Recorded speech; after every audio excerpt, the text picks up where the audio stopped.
Hello everyone, welcome back to the channel. मैं हूं आपके साथ पंकज। बच्चों, आज हम स्टार्ट कर रहे हैं वो टॉपिक, वो किताब जो बच्चों को बहुत परेशान करती है क्लास 12th में।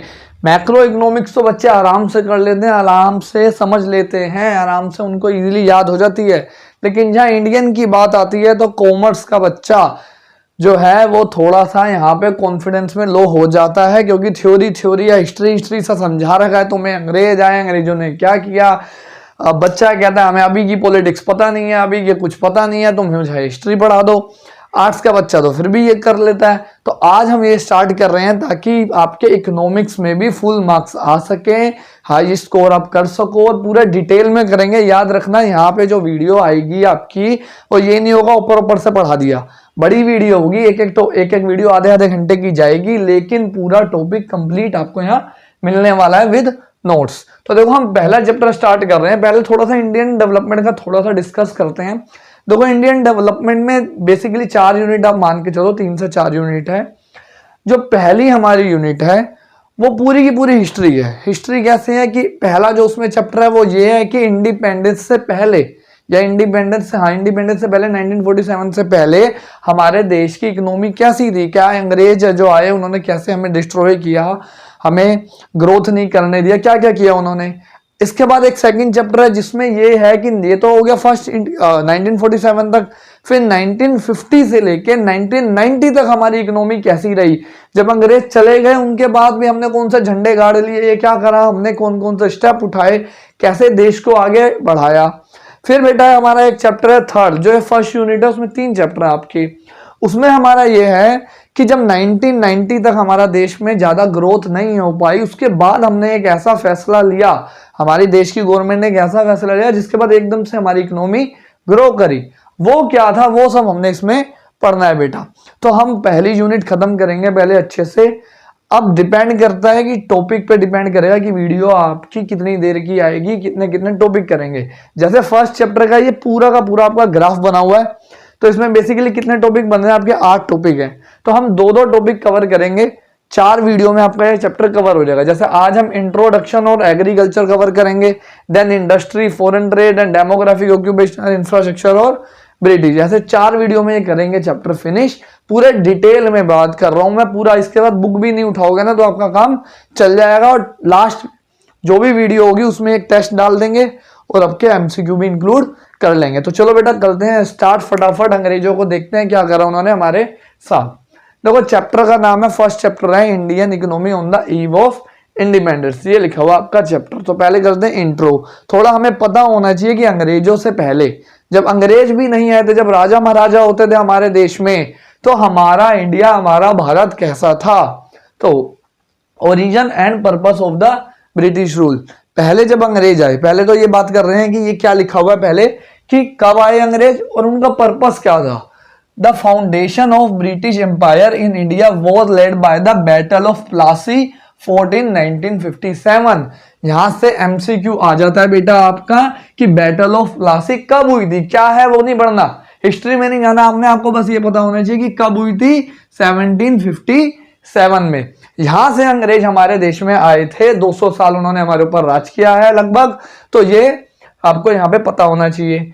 इसके बाद द मेन पर्पस, अब पर्पस आ गया कि इंडिया में क्यों आए वो, क्या उनका एम था। Of the British rule in India was to use Indian economy as a feeder economy. Feeder का मतलब है जिससे आप अपना खर्चा निकालोगे, फीड करेगा। जैसे हम जानवरों को फीड करते हैं वैसे ही तो वो अपने हमारे देश को लूटने आए थे, हमारी इकोनॉमी को लूट के गए थे पूरी तरह। For the development of British economy, हमसे लूटा और अपने देश को ग्रो किया। अंग्रेजों ने पूरे वर्ल्ड में बहुत जगह लूटा है बेटा। तो जाते थे, देशों को लूटते थे, बर्बाद करते थे, डिवाइड एंड रूल करते थे, और फिर अपने देश की इकोनॉमी को ग्रो करते थे। तो ये हो गया फर्स्ट पॉइंट। यहां से कहां पे एमसीक्यू आएगा, एक तो ये आ सकता है और एक ये फीडर वाला पॉइंट भी बेटा एमसीक्यू में आ सकता है। अब आते हैं characteristic of Indian economy before the British rule. अंग्रेजों के आने से पहले हमारे देश की, भारत देश की इकोनॉमी कैसी थी। तो पहला है प्रोस्पर्स, मतलब हिंदी में इसका वर्ड बोलूं तो हष्ट पुष्ट, मतलब बहुत ज्यादा डेवलपमेंट था। डेवलपमेंट गाड़ियों की बात नहीं हो रही, कारों की बात नहीं हो रही, बिल्डिंग की बात नहीं हो रही, लेकिन राजा महाराजा होते थे, उनके पास बहुत पैसा होता था, बहुत एग्रीकल्चर होता था, खुशहाली रहती थी, लोग बहुत अपना अच्छे से लाइफ को जीते थे। तो इंडिया वॉज एन इंडिपेंडेंट था हमारा देश, सेल्फ रिलायंट था, आत्मनिर्भर था, किसी और से हमें कुछ लेने की जरूरत नहीं पड़ती थी। एंड प्रोस्पर्स इकोनॉमी, और खुद ऐसी इकोनॉमी थी जो ग्रो करती थी, अच्छे से डेवलप कर रही थी, वो होती है हमारी प्रोस्पर्स इकोनॉमी। इसके बाद एग्रीगेरियन मतलब एग्रीकल्चर। पहले हर देश में, हर देश कह रहा हूं, हर घर में किसान था, सबके घर में गाय भैंस दूध पूरा पिया करते थे, अच्छे से इकोनॉमी होती थी बहुत ज्यादा। तो क्या लिखा हुआ है, 2/3 ऑफ द टोटल पॉपुलेशन, याद रखना ये point, 2/3 of the total population in India was engaged in agriculture and it is the main source of livelihood. India में एग्रीकल्चर ही था जिसको लाइवलीहुड के लिए मेन सोर्स था, लोग अपने लिए उगाते थे, सबके पास जमीनें होती थी। बेटा तब तो इतनी पॉपुलेशन थी नहीं, एक एक बंदे के पास इतनी ज्यादा जमीनें होती थी, उसी पे उगाते थे, वहीं से बारिश आती थी, अपने उसी से उगाया, अपने लिए खाया, थोड़ा बहुत व्यापार करा, व्यापार इतना ज्यादा नहीं होता था, खुद सेल्फ सफिशिएंट अपने लिए उगाते थे और करते थे use. Next, well known for handicraft, very important, क्योंकि ये हैंडीक्राफ्ट वाला जो पॉइंट है आगे चैप्टर में बहुत डिटेल में आने वाला बेटा। Indian handicraft products enjoyed a world wide market. India के जो हैंडीक्राफ्ट प्रोडक्ट होते थे, हाथ से बनी हुई चीजें, बड़े बड़े आर्टिस्ट थे बेटा हमारे यहाँ पे, मूर्तियां बनाते रहा। हमारे देश के मंदिर ही देखो जाके, कितने प्यारे, लाखों साल हजारों साल पुराने मंदिर बने हुए, लेकिन आज भी उनके जैसी कॉपी हम नहीं बना सकते। तो वो हमारा जो इंडियन हैंडीक्राफ्ट था वो बहुत फेमस था due to its reputation of fine quality. उसकी क्वालिटी बहुत फाइन थी ऑफ मटेरियल, जो मटेरियल यूज किया जाता था उसमें वो बिल्कुल प्योर होता था, उसकी क्वालिटी एकदम नंबर 1 होती थी। Use and the high standard of craftsmanship specially in cotton and silk. जो क्राफ्टमैनशिप मतलब जो हाथों से काम किया जाता था ना, एक एक चीज, वो बहुत अच्छी थी हमारे देश में, स्पेशली किस चीज के लिए, कॉटन और सिल्क, कपड़ों की बात कर रहे हैं। बहुत ज्यादा हमारे देश में अच्छा कपड़े बनते थे उस टाइम, और आर्टिस्ट वगैरह भी बहुत सारे थे। तो ये हमारे देश की उस टाइम अंग्रेजों से पहले कंडीशन थी। अब जो हम करेंगे आगे, अब इंट्रो हो गया बेटा हमारा बहुत बेसिक सा, अब करेंगे एग्रीकल्चर। अब ये जो एग्रीकल्चर है ये पहले का नहीं है, ये थोड़ा सा पहले का भी बताएंगे, पहले वाला तो वैसे इसमें कवर हो ही गया है। आगे ये है कि अंग्रेजों ने कैसे खत्म करा हमारे इंडिया के एग्रीकल्चर को, कैसे बर्बाद किया, ग्रो करने नहीं दिया। तो देखो बेटा, जब अंग्रेज आए हमारे देश में, जब उन्होंने 200 साल राज किया, उस टाइम तक हमारे देश में एग्रीकल्चर की क्या हालत थी। पहले हमने पढ़ा कि अंग्रेजों से पहले हमारा देश में 2/3 पॉपुलेशन एग्रीकल्चर में थी, बहुत ज़्यादा लाइवलीहुड उसी पे डिपेंड करता था, लेकिन बहुत अच्छे से ग्रो करता था हमारा एग्रीकल्चर। लेकिन जब अंग्रेज आए उसके बाद क्या हाल हो गया, देखो बेटा क्या लिखा है, 85% of the countries population lived mostly in the village. गाँव में ही रहते थे, तब तो गाँव ही ज़्यादा होते थे, शहर तो होते ही नहीं थे। एंड डिपेंड्स डायरेक्टली और इनडायरेक्टली ऑन एग्रीकल्चर। हमारा 85% जो पॉपुलेशन थी बेटा देश की, वो सिर्फ किस पे डिपेंड थी, एग्रीकल्चर सेक्टर पे। एक ही सेक्टर के ऊपर इतना ज़्यादा हमारी पॉपुलेशन डिपेंड करती थी। अब आगे क्या लिखा है, even the large proportion of the population engage in agriculture.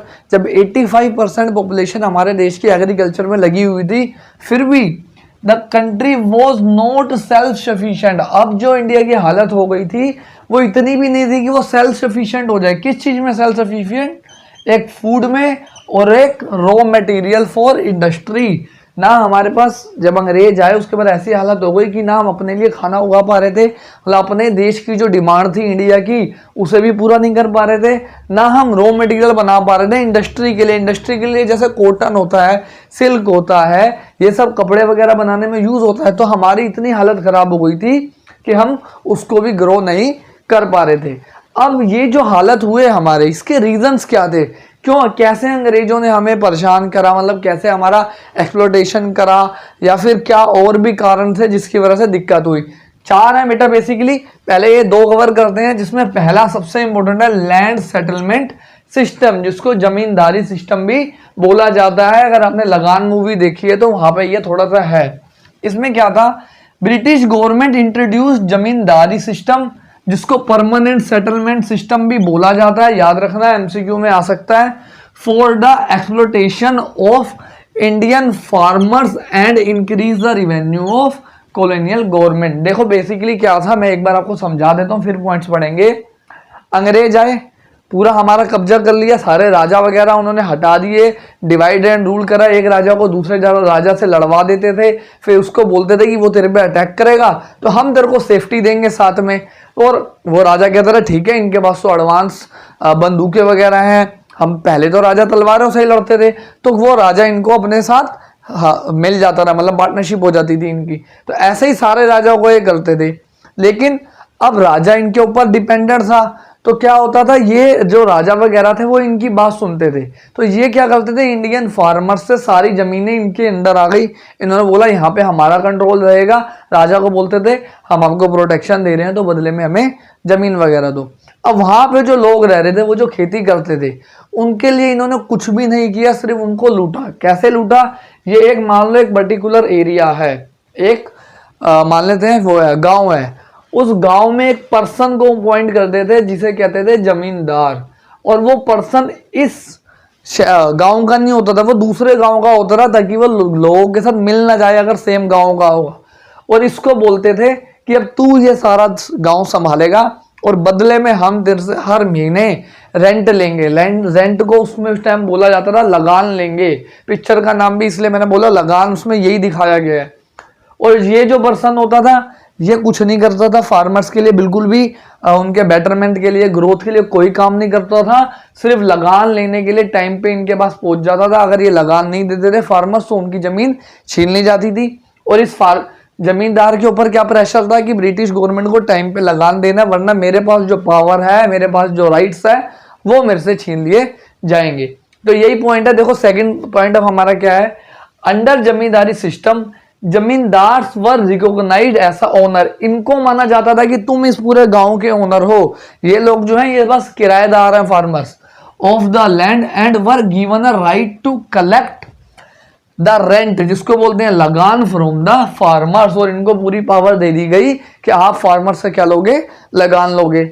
आगे क्या लिखा हुआ था, dates for the depositing lagaan to the British government were also fixed. आपको एक फिक्स डेट होती थी, उस डेट पे लगान देना होता था। अगर आप नहीं दोगे, failing which the zamindars were to lose the rights, फिर जमींदार अगर नहीं दे पाता था कलेक्ट करके तो उसके राइट्स हट जाते थे, फिर उसकी भी वही हालत हो जाती जो बाकी फार्मर्स की थी। आगे लिखा हुआ है zamindars were only interested in pleasing the government, British government. ये तो जमींदार होते थे, ये होते इंडियन ही थे, लेकिन ये जो इंडियन थे जमींदार थे, ये लोग मतलब अपने इंडियन फार्मर्स के बारे में कुछ नहीं सोचते थे और अंग्रेजों को खुश करने में लगे रहते थे ताकि उनको पैसा मिल सके वहां से। And did nothing to improve the condition of the agriculture, और एग्रीकल्चर को इम्प्रूव करने के लिए इन्होंने कोई भी स्टेप नहीं लिया। ये सबसे इंपॉर्टेंट पॉइंट है, इसका अलग से भी बेटा क्वेश्चन आ जाता है। अब आते हैं लो लेवल ऑफ प्रोडक्टिविटी। आपकी बुक में पहला पॉइंट है कमर्शलाइजेशन, मतलब इससे पहले वो थोड़ा बड़ा पॉइंट है, उसको बाद में लिखेंगे, अभी पहले ये देखते हैं।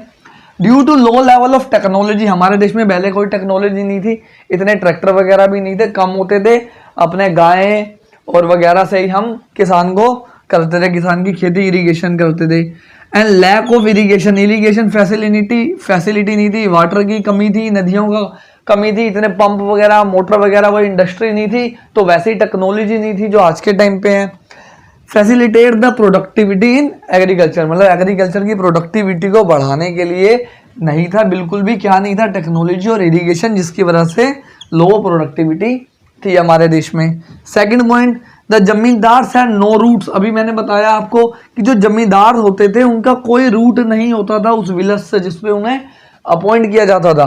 While the British government spent the little on agriculture, जो वो थी ब्रिटिश गवर्नमेंट थी, उन्होंने एग्रीकल्चर पे बहुत कम पैसा लगाया, सारा पैसा लूट के ले जाते थे, अपना ऐश करते थे। टेक्निकल एजुकेशन भी नहीं दी फार्मर्स को कि कैसे इंप्रूव कर सकते हो आप अपने आप को। आजकल तो इतनी इंप्रूवमेंट है, इतनी ज़्यादा मतलब टेक्नोलॉजी है, लेकिन उस टाइम पे ऐसा कुछ भी नहीं था, ये स्टेप ही नहीं लेने देते थे। ये हो गए 2 पॉइंट और करते हैं, फिर हमारे आज के टॉपिक हो जाएगा फिनिश। तो देखो बेटा अब क्या है हमारे last 2 point. First is commercialisation of agriculture. ये भी बेटा बहुत इंपॉर्टेंट पॉइंट है।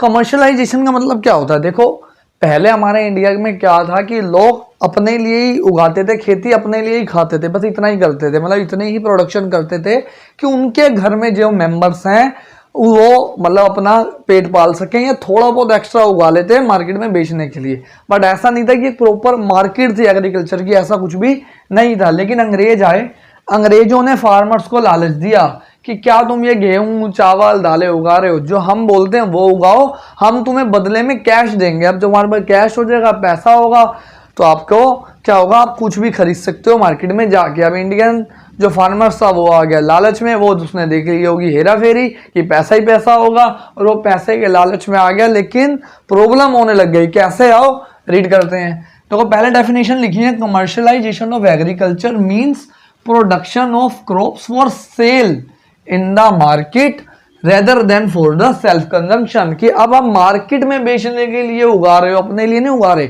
आपको कोई, अभी आप वीट उगाते हो, आपको कोई बोले कि वीट मत उगाओ, उसकी जगह इंडिगो उगाओ, कॉटन उगाओ, ताकि हाँ वो हम खरीदेंगे आपसे। अब आपने क्या करा, गेहूं बंद कर दिया और इंडिगो उगाने लग गए, जूट उगाने लग गए, ये सारी चीजें उगाने लग गए। तो वो होता है कमर्शियलाइजेशन ऑफ एग्रीकल्चर। अब इसकी वजह से हुआ क्या, farmers were given the higher price for the producing the cash crops instead of food crops. अब वो लालच में क्यों आए फार्मर्स? क्योंकि उन्हें ज्यादा पैसा ऑफर किया गया। बोला अगर कैश क्रॉप्स उगाओगे तो इतने में मिलेगा पैसा, लेकिन अगर वो फूड क्रॉप्स उगाते हो तो कम मिलता था। तो कैश क्रॉप्स में ज्यादा पैसा उन्हें दे रहे थे, इसलिए वो लालच में आ गए। आगे क्या लिखा हुआ है, producing cash crops were also fails to improve the economic condition of the farmer. Cash crop उगाने के बाद भी इंडियन फार्मर्स की कंडीशन नहीं हुई, इकोनॉमिकल कंडीशन सही नहीं हुई।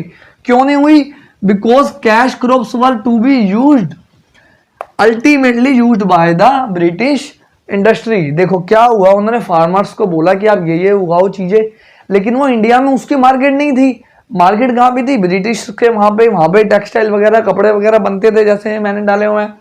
तो क्या हुआ, वो वहां जाता था सारा सामान। अब वहां जाता था तो वहां पे ले जाने के लिए तो ये लोग फार्मर्स से सस्ते में खरीदते थे।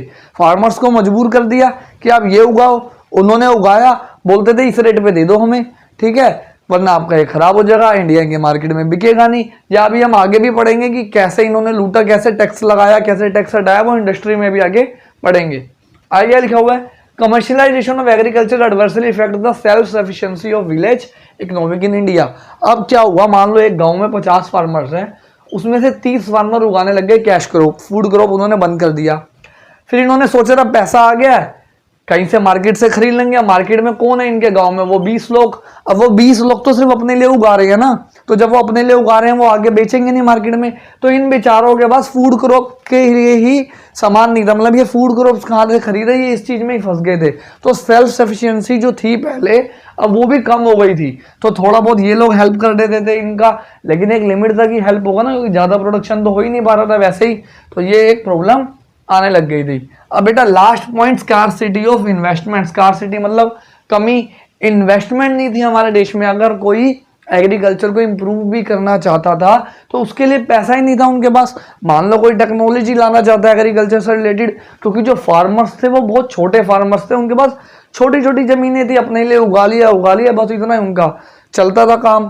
क्या लिखा हुआ है, Indian small farmers share croppers. अभी शेयर क्रॉपर्स कौन होते हैं? जिनके पास जमीन ही नहीं है, ठीक है। वो क्या बोलते हैं दूसरों को कि हम उगाएंगे यहाँ पे, आप अपनी जमीन हमें दे दो, आपकी वेस्ट पड़ी है, हम यहाँ उगाएंगे, जितना भी उगेगा उसका कुछ % हम आपको दे देंगे एज अ रेंट मान लो।